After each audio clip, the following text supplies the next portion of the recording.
तूफान थम चुका था, जमीन खामोश थी और एक नई इंसानियत जन्म लेने वाली थी। ये है नूह के बाद की कहानी। नूह के 3 बेटे और पूरी दुनिया की जिम्मेदारी। साम, हाम और याफस, इंसानियत का नया आगाज।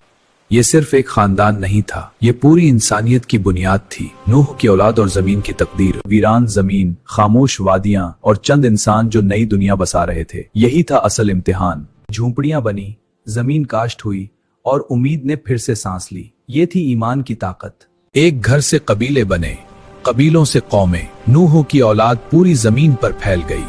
ना महल थे, ना दौलत, सिर्फ मेहनत, सादगी और अल्लाह पर यकीन। ये था इब्तिदाई इंसानी मुआशरा। नूह की नसीहतें नस्ल दर नस्ल मुंतकिल होती रहीं। यही वो रोशनी थी जो अंधेरों से बचाती थी। वक्त गुजरा, दिल बदले और इंसान आजमाइश के करीब पहुंचने लगा। कहानी अब नया मोड़ लेने वाली थी। सब एक जैसे ना रहे, सोच बदली और यही फर्क एक बड़ी आजमाइश की बुनियाद बना था।